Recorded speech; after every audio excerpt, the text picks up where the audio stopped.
யானைகளின் எடை தாய்லாந்தில் சிக்கிய ராட்சத டைனோசர் புதைப்படிவம் மிரள வைக்கக்கூடிய தகவல்களை தான் நாம் இன்றைக்கு பார்க்க போகிறோம். ஜீராசிக் பார்க் திரைப்படங்களில் பார்த்த டைனோசர்கள் நிஜமாகவே நமது பூமியில் வாழ்ந்தன என்பதை நினைக்கும் போதே மிகவும் ஆச்சரியமாக இருக்கும்.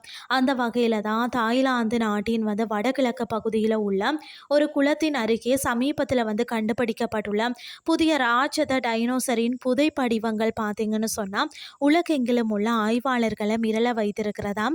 என்னன்னு சொல்லி பார்த்தீங்கன்னா, இந்த புதிய டைனோசர் இனத்திற்கு நாகாடைட்டன் என்று பெயரிடப்பட்டுள்ளனர். இதன் பிரம்மாண்டமான உருவத்தை கற்பனை செய்து பாருங்கள். சுமார் 9 முழு வளர்ச்சி அடைந்த ஆசிய யானைகளை ஒன்றாக தராசில் வைத்தால் எவ்வளவு எடை இருக்குமோ அந்த அளவிற்கு எடையை இது கொண்டுள்ளதாம். இதன் ஒட்டுமொத்த நீளம் பார்த்தீங்கன்னா 27 மீட்டர் ஆகுமாம். மிக நீண்ட கழுத்து, மிக சிறிய தலையும் கொண்ட சௌரோபாட் வகையை சேர்ந்த இவை மரங்களில் உள்ள இலை தலைகளை மட்டுமே சாப்பிடும். அதாவது அதிபயங்கரமான தாவர உண்ணிகளாக நாம் அனைவருமே மிரண்டு பார்க்கும் டீரெக்ஸ் டைனோசர்களை விட இவை 2 மடங்கு பெரியவை என்பது கூடுதல் ஆச்சரியம். இந்த ராட்சத விலங்குக்கு பார்த்தீங்கன்னா நாகாடைட்டன் சாயாபோ மென்சிஸ் என முழுமையாக பெயரிடப்பட்டுள்ளது. தென்கிழக்கு ஆசிய மக்களின் நாட்டுப்புற கதைகளில் வரக்கூடிய வலிமையான பாம்பை குறிக்கத்தான் நாகா என்றும், பழங்கால கிரேக்க புராணங்களில் வரும் மாபெரும் சக்தி வாய்ந்த கடவுள்களை குறிக்கத்தான் டைட்டன் என்றும் பெயர் வைத்துள்ளனர். இது கண்டுபிடிக்கப்பட்ட இடமான சாயா பூமி மாகாணத்தின் பெயரையும் இதனுடன் அழகாக இணைத்துள்ளார்களாம். இவை பார்த்தீங்கன்னா தோராயமாக 100 தொடக்கம் 120 மில்லியன் ஆண்டுகளுக்கு முன்பாகவே இந்த பூமியில வாழ்ந்துள்ளதா.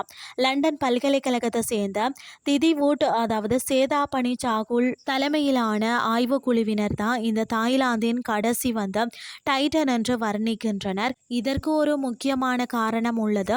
இவை கண்டுபிடிக்கப்பட்ட இளம் பாறை அடுக்குகள் தான் நிலப்பரப்புல உருவான அதாவது கடைசி பாறைகளாகவும் இருக்கிறதா.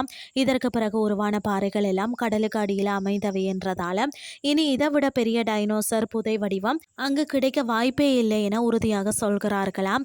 இந்த பழங்கால கட்டத்தில் பார்த்தீங்கன்னு சொன்னால் பூமியின் வளிமண்டலத்தில் கார்பன் டை ஆக்சைடு அளவு மிக அதிகமாகவும் சுட்டரிக்கக்கூடிய வெப்பமும் இருந்திருக்கிறது. இவ்வளவு பிரம்மாண்டமான உடலை வைத்து கொண்டு அந்த கடுமையான வெப்பத்தை அவை எப்படி தாங்கின என்பது அறிவியலாளர்களுக்கு பெரிய வியப்பை ஏற்படுத்தி இருக்கிறதா.